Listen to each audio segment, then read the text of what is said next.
12 CBSE बेटा directing chapter के अंदर मोटिवेशन टॉपिक से एक बहुत इंपॉर्टेंट टॉपिक मैं आपको 1 मिनट के अंदर इस रील के अंदर लॉजिक के साथ पूरा समझा देता हूं। And the topic is very very important, Maslow's need hierarchy theory. Yes, तो मास्लो ने क्या किया बेटा, सारी नीड्स की एक हायरार्की बनाया कि कोई भी इंडिविजुअल अगर होगा तो अपनी नीड्स को इसी प्रॉपर ऑर्डर में फुलफिल करेगा।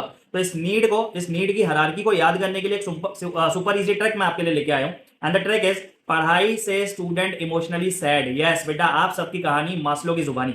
पढ़ाई से स्टूडेंट इमोशनली सैड, इसी से आप पूरी नीड्स को सीक्वेंस में याद कर सकते हो। सबसे पहला physiological needs, then safety and security needs, उसके बाद सोशल नीड्स, उसके बाद एस्टीम नीड्स आती है, एंड लास्ट में आती है self actualization needs. Physiological need जो होती है वो बेसिक नीड होती है किसी भी इंडिविजुअल की, रोटी कपड़ा मकान, तो फूड क्लॉथ एंड शेल्टर वाली नीड जिसके अंदर आती है, जो सर्वाइवल के लिए जरूरी है। किसके लिए बेटा? सर्वाइवल के लिए। तो इसमें आपको कौन से इंसेंटिव्स यूज होंगे इस नीड्स को फुलफिल करने के लिए? ऑब्वियसली सर पैसा चाहिए रोटी कपड़ा मकान की नीड्स को फुलफिल करने के लिए, तो यहाँ पे financial incentives will help you to fulfil your physiological needs. दूसरी आती है सेफ्टी एंड सिक्योरिटी नीड्स। तो once your present day needs are satisfied, तो हमको टेंशन होती है फ्यूचर की, तो उसके लिए लोग सेविंग करते हैं, इन्वेस्टमेंट करते हैं ताकि फ्यूचर में भी हमारी सारी नीड्स फुलफिल हो सके। तो यहाँ पे सेफ्टी एंड सिक्योरिटी नीड्स भी अगेन कौन से इंसेंटिव से फुलफिल होगी? फाइनेंशियल या फिर मॉनिटरी इंसेंटिव से ही ये नीड भी फुलफिल होगी।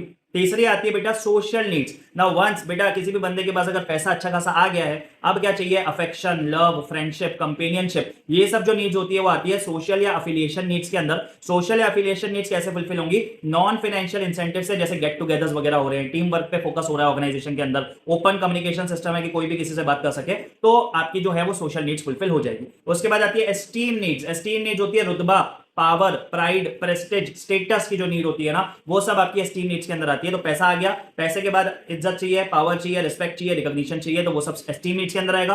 अगेन ये भी मोस्टली जो है वो नॉन फाइनेंशियल इंसेंटिव जैसे प्रमोशन, करियर एडवांसमेंट, उन सब से फुलफिल होगी। And last is self actualisation need. तो once you have achieve the ultimate goal of your life, जिस दिन भी आप अपनी लाइफ का अल्टीमेट एम अचीव कर लोगे, आपकी सेल्फ एक्चुअलाइजेशन नीड फुलफिल हो जाएगी। For example, a person joined a particular organisation with the objective of becoming a CEO. जब उसने ज्वाइन किया, suppose he was an assistant manager, उसका सपना था कि वो एक दिन उस कंपनी का सीईओ बनेगा बेटा। तो जिस दिन उस कंपनी का वो सीईओ बन जाएगा, उसकी सेल्फ एक्चुअलाइजेशन नीड फुलफिल हो जाएगी। तो दैट्स इट। आपको पूरी नीड्स बेटा इस प्रॉपर सीक्वेंस, प्रॉपर ऑर्डर में ही याद रखनी है, बिकॉज मास्लो ने असम्पशन लिया है कि जो नीड्स है वो हायरार्की को फॉलो करेंगी, starting from physiological needs and ending at self actualisation need. I hope आपको ये टॉपिक एकदम अच्छे से क्लियर हो गया होगा बेटा। ज्यादा से ज्यादा इस सीन को अपने फ्रेंड्स के साथ शेयर कीजिए ताकि सबको मास्लो की नीड समझने में हेल्प मिले। Thank you.